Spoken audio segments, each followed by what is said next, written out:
If you are sending out email marketing, then your list of email addresses will need regular housekeeping to maintain the crucial elements for good inbox placement, good engagement and a high sender reputation.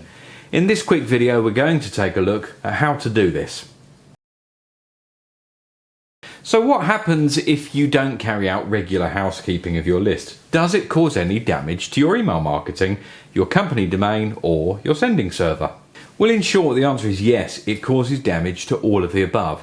Nowadays, spam filters are routinely penalising senders who do not carry out regular housekeeping. If the spam filters see that quite a few of your emails are bouncing, then they start filtering your next sends to the junk folder. They can also, in some instances, blacklist your sending domain, potentially. As well as high bounces, there are quite a few other elements that can cause the same degree of harm. This is why, for the continued success of your email marketing, it's really important to regularly housekeep your lists. Okay, so let's take a look at how we can do this. First up is to make sure that everyone on your list has asked to receive your emails by opting in directly with you. If people don't remember opting in, or they opted in via a third party, they will, and often do, mark your email as spam. Now, if enough people do this, then the spam filters will start penalising your future sends. This will result in your email sends being delivered to the spam. In addition to making sure that everyone has opted in, you should also use a double opt-in process for when people are joining your list. Now, this is done by asking people to click on a link contained within their welcome email to confirm their subscription. So if a person completes your online sign-up form, they are immediately sent an email to that address that they have entered. This email would include a link that, once clicked on, would then add their email address to your list. Now, the big advantage of doing this is only valid email addresses are then entered. If your would-be subscriber mistypes their email address, they won't receive the welcome email and they then will not be added. This also stops automated bots polluting your list with garbage. If your list does get polluted by invalid email addresses, these will then bounce. Now, as we previously looked at, bounces mean a higher spam rating.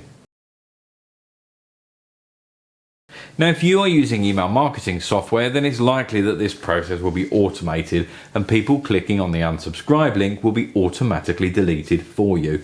However, if you're manually processing these requests, you will need to make doubly sure that everyone asking to be unsubscribed is immediately removed. If these requests aren't processed, then this can really affect your future deliverability. As often these people complain to their service provider, this can then result in your company name being potentially blacklisted. If people are removed when they unsubscribe, then it's really important to keep a record of these and cross-check against fresh imports of data. It's really easy to accidentally import previous contacts who may have historically asked to be removed from your data. Now, as we've identified so far, it's all too easy to be penalised by spam filters and blacklists for not keeping your admin up to date. Negative engagements, such as complaints, really can cause quite a bit of reputation damage. Now, a bounce is a failure. This could be that the email address or the domain doesn't exist anymore. If your email marketing contains more than a small handful of bounces, then this really has a damaging effect on your sending reputation. Inbox placement for future sends is based on your sender reputation. This is a percentage score that your company domain name or sending server carries. Negative interactions, such as bounces, will lower this score, and a lower score dramatically increases the chances of poor inbox placement. Now, any decent email marketing software will automate bounce removal for you. However, if yours doesn't, then it's important to remove hard bounces before the next send. Soft bounces should also be removed after 2 failed delivery attempts. This one is a tough choice for us email marketers, as none of us like to delete email addresses from our lists. Unfortunately though, if people aren't opening your email, then they need to go. Gmail state that you should not keep subscribers for longer than 150 days if they are not opening your emails. Now, as service providers such as Gmail are routinely penalising senders for carrying non-openers inside their lists, it does mean that sometimes we may need to be a little bit brutal in culling any non-openers. Now, in order to maintain and hold a good sender reputation, we need to make sure that our engagements are high and a decent number of people are opening our emails and interacting with them.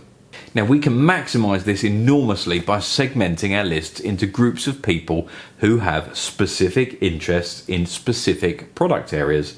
So if on a previous mailer you had links to different product groupings, then you can split your list into smaller groups and target people who clicked on each particular link. High viewer engagements and interactions mean a positive sender reputation. Spam filters are getting increasingly more efficient at penalising senders who do not operate what they term as good list hygiene. This trend will continue to grow, so it means that keeping your list nice and clean is as important as ever. Now, luckily, any decent email marketing software will handle the bulk of this for you. This means that keeping your list up to date and maintaining good standards of list hygiene needn't be a headache. Now, thanks for watching, and I hope that you found this video useful and learnt something about decent list hygiene. Feel free to watch any of the other videos on our channel for similar subjects. Thank you.